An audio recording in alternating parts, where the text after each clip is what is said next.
Nandito pa si Carla na? Yun. So, kasama po natin si Carla ngayon. Para siya doon sa kanila. And marami din po kasing gamit doon sa ano. Grabe, parang kailan lang ano. Pero yun, magre-request po tayo kay Kalinga Prab na if ever, isama natin si Carla po at kukunin po natin yung liham sa Liham Cafe. Kung okay lang sana. Sige po. Siyempre, ikaw magbabasa nun. Kasi yun yung ano, parang sagot sa liham na di ba, anong part yun? Hindi ko alam. Basta yung mga unang part natin, ano ka doon, ay parang letter ka, sasabi sa akin.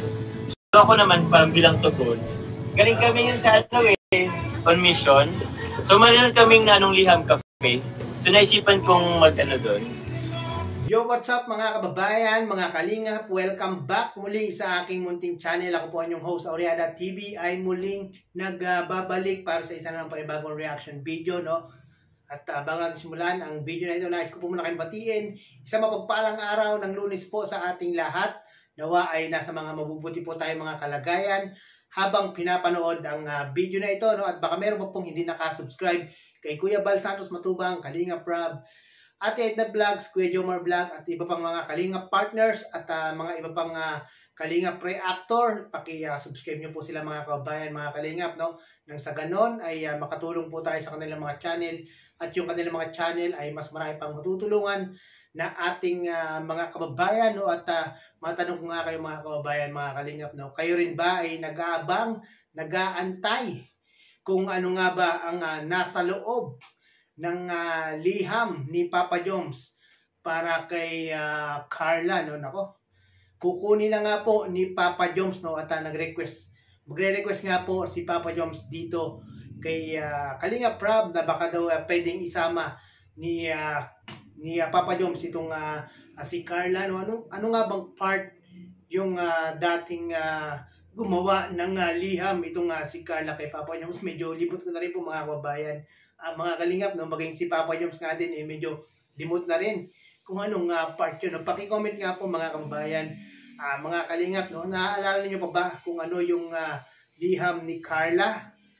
Pero po ba kayo natatandaan mga kababayan, mga Kalingap, kahit counting phrase? Paki-comment nga po, no? At sa mga nakalimot na po, atin pong muling panoorin yung liham ni Carla.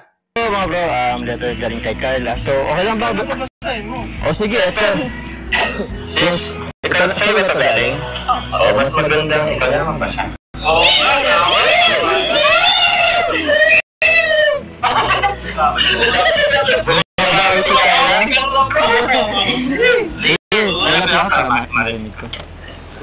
Congratulations for your 60 subscribers. You have influenced my life in ways I can't even begin to express.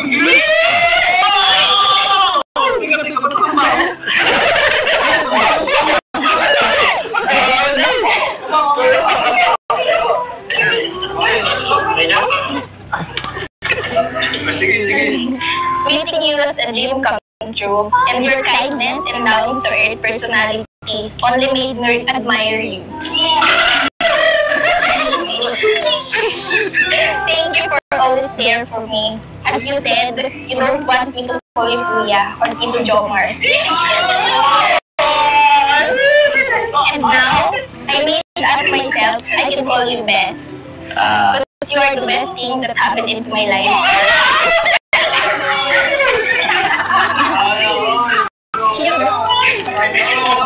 Can you be my best friend for now on, Kuya Jomar? Of course.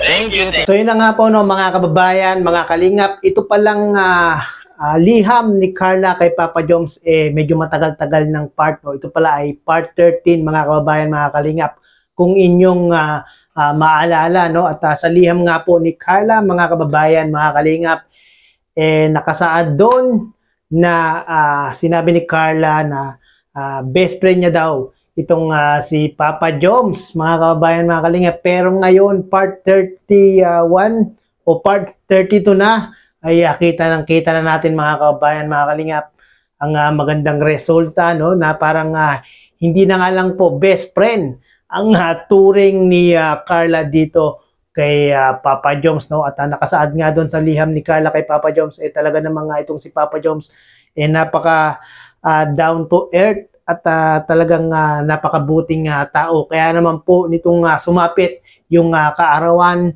o yung birthday ni Papa Joms, talagang napakaraming sumuporta, napakaraming nag-sponsor, napakaraming nagmahal kay Papa Joms, no? Kaya nga po tamang-tama yung nakasaad sa liham ni Carla na itong si Papa Joms talaga namang napakabuting tao, no? At yun na nga mga kababayan, mga kalingap, ang ating aantay na lang po itong sagot ni Papa Joms. Ano kaya mga kababayan ang nakapaloob sa liham ni Papa Joms para kay Carla, no? At malalaman po natin yan mga kababayan, mga kalingap, sa mga susunod pang mga araw, no? Kaya antabayan natin yan. Malamang yan malapit-lapit na po yung part na yan na kung saan babasahin na po ni Papa Joms kay Carla yung kanyang liham.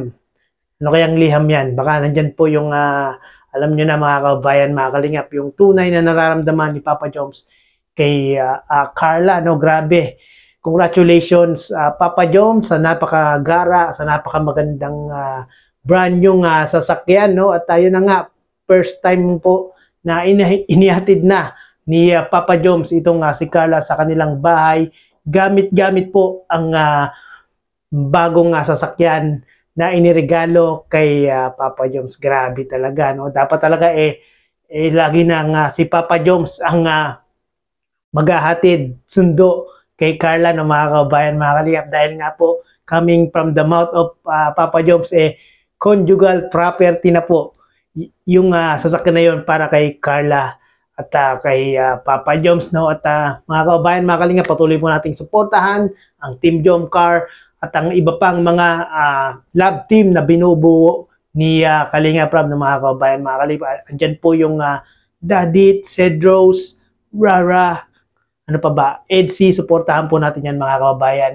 Mga kalingap, no? At syempre hindi maiiwasan na meron tayong mga paborito, pero sana ay suportahan po nating panoorin ang bawat love team na na nilalatag ni Kalinga Prab para sa atin, dahil yan po ay malaking tulong po sa mga beneficiary ng Team Kalingap, lalong-lalo na sa pagpapabahay, no? Alam niyo naman, hindi biro ang pagpapabahay ni Kalinga Prab, no? Panoorin po natin saglit mga kababayan, mga Kalingap, itong paghatid ni Papa Joms kay Carla. Ito po natin sila Carla po ngayon. Actually, may dalawang sasakyan. So, ngayon po, dito po si Carla. Carla? Yun. So, kasama po natin si Carla ngayon. Atid po natin siya doon sa kanila.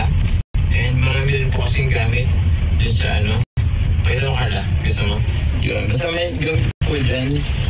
Yung may balloon dyan sa likod.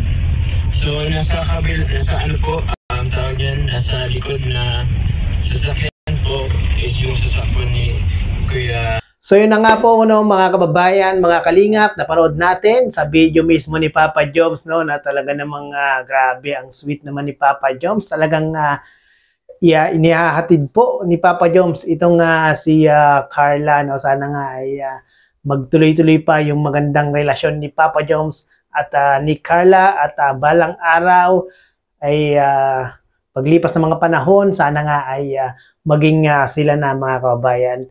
Mga kalingap, no? At sa mga hindi po nakapanood ng bagong upload ni Papa Joms, pakipanood nyo po sa kanyang YouTube channel.